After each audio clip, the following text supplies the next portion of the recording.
Hello everyone, আসসালামু আলাইকুম। সবাই কেমন আছেন? এতদিন আপনাদেরকে বলে আসছি যে আমার ঘুম আসে না, কিন্তু ফাইনালি আজকে আমার ঘুম চলে আসছে অনেক। তো ভাবলাম যে ঘুম আসার আগে আপনাদের সাথে একটু কমিউনিকেশন করে যাই, কারণ আমি ঘুমাবো অনেকক্ষণ, প্রায় 3-4 ঘন্টা ঘুমাবো। তো তার মধ্যে আপনাদের সাথে আমার অনেকক্ষণ কথা হবে না, তো আপনারা আমার ভিডিও মিস করতে পারেন। তো ভাবলাম যে কিছুক্ষণ চলে আসে, আপনারা হয়তো হাসবেন ভিডিওটা দেখে, অনেকেই হাসবেন, এখানে হারিয়াটে ভরে যাবে। কিন্তু একটা জিনিস ভাবেন, যখন আমি আপনাদের সাথে অনেকক্ষণ কথা বলবো না বা ব্লগ আপলোড করবো না 3-4 ঘন্টা, বা ধরেন 3-4 ঘন্টা তো আমি ঘুম থেকে উঠবো না, তারপরে দেখা যাচ্ছে আমি ঘুম থেকে ওঠার পরে আমার শরীরটা একটু খারাপ লাগতে পারে, আমি খাওয়া দাওয়া করতে পারি, আমি বিজি হয়ে যেতে পারি, তখন আমার ব্লগ বানানোর টাইম হবে না। তো ভাবলাম যে আপনাদের সাথে একটু কথাবার্তা বলে যাই। তো কেন জানেন আজকে হঠাৎ করে আমার ঘুম আসতেছে, আমার নর্মালি কোনো দিনই ঘুম আসে না, তো আজকে ঘুম আসতেছে। তো ভাবলাম যে দেখি এভাবে ঘুম আসতেছে কেন, ঘুম আসার তো একটা কারণ থাকতে পারে, তাই না? ব্যাপার হচ্ছে কি জানেন, কালকে রাত্রে আমি প্রায় 2টা পর্যন্ত মোবাইল দেখছি। তো একটা ভালো নাটক লাগছিল, নাটকটা আমি দেখছিলাম, তো নাটক দেখার কারণে আমার রাত্রে বেশি একটা ঘুম হয়নি। এই জন্য হঠাৎ করে আজকে আমার ঘুম চলে আসছে। আমি ভাবলাম ওরি মা, আমার যে ঘুম আসছে, আপনাদের সামনে কিছুক্ষণ আমি কথা বলে যাই।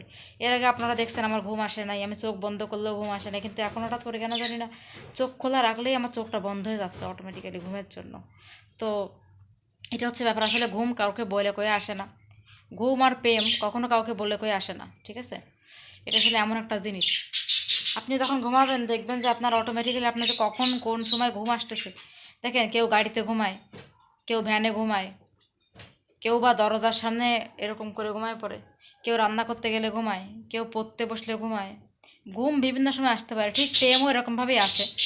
প্রেম ফেসবুকে আসতে পারে, প্রেম ইউটিউবে আসতে পারে, তারপরে প্রেম স্কুলের বারান্দায়ও আসতে পারে, প্রেম চিঠির মাধ্যমে আসতে পারে, প্রেম হঠাৎ করে রাস্তাতে গেলেন তখনও হয়ে যেতে পারে, প্রেম বিভিন্ন জায়গাতে হতে পারে, প্রেম পার্কে হতে পারে, সব জায়গা থেকে আজকাল এগুলো স্বাভাবিক একটা বিষয়। যেমন পার্কে গেলেও কিন্তু মানুষের ঘুম আসে। তো প্রেম আর ঘুম কাউকে বলে কয়ে আসে না। আপনারা হয়তো আমাকে বলতে পারেন যে আপু তুমি ঘুম আসতেছে, ঘুমাও, তাহলে ভিডিও কেন বানাচ্ছ? ভিডিও বানানোর কারণ আছে, কারণ কি জানেন, এই যে আমার ঘুম আসতেছিল না কয়দিন আগে, আপনারা জানছেন আমার ঘুম আসতেছিল না। এখন যে আমার ঘুম আসতেছে, এটা আপনাদেরকে আমার আপডেট দেওয়া দরকার, কারণ আপনাদেরকে আমি অলওয়েজ জানাই সব কিছু। আমার এমন কোনো বিষয় নাই যেটা আমি আপনাদের কাছে জানাই না, কারণ আমার মনে হয় যে আপনারা আমার ব্যাপারে জানবেন, আপনারা অনেক কিছু শিখতে পারবেন। এখন বলেন যে আপু আপনি ভিডিও বানাচ্ছেন, আপনার এই জীবন থেকে আমরা কি শিখব? অনেক কিছু শেখার আছে এখানে। একটা মানুষের ঘুম না আসলে যে যন্ত্রণা, সেটা আপনি আমার কাছ থেকে শিখতে পারবেন, কারণ এই যন্ত্রণাটা যাদের ঘুম আসে না তারাই ফিল করে। আবার দেখেন যে ঘুম আসার মধ্যেও যে একটা যন্ত্রণা, ধরেন হুট করে একটা কাজ করবো, এখন আসতেছে ঘুম, তাইলে এই ঘুম না করলে মাথা ব্যথা করবে। তাই এই যে একটা ঘুম আসা না আসা, যে বিভিন্ন রকমের জ্বালা যন্ত্রণা, এটা তারাই বোঝে যাদের ঘুম আসে, যাদের আসে না। আপনারা এটা থেকে অনেক কিছু শিখতে পারবেন, মেডিকেল সায়েন্স সম্পর্কে জানতে পারবেন যে ঘুম আসা না আসার ক্ষেত্রে কতটা মানুষের লাইফ এটার সঙ্গে কতটাভাবে জড়িত। এটা অনেক একটা শিক্ষণীয় ভিডিও, আপনারা শিক্ষণীয় ভিডিওটা শিখে রাখলেন, এটা আপনাদের ভবিষ্যতে অনেক বেশি কাজে দিবে, ঠিক আছে? তো আপনারা শিখছেন আমার কাছ থেকে একটু হলেও, এটা আমার ভালো লাগতেছে। সো বন্ধুরা, আমার মোটামুটি ঘুম অনেকটা চলে আসছে, এখন আমি একটু ঘুমাই।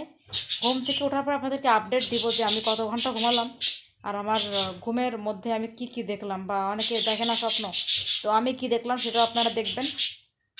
বাকিটা আপনারা কমেন্ট করে জানিয়ে দিবেন, আপনাদের কার কার ঘুম আসতেছে আমার ভিডিও দেখে জানিয়ে দিবেন। সো আমি এখন ঘুমাই, টাটা।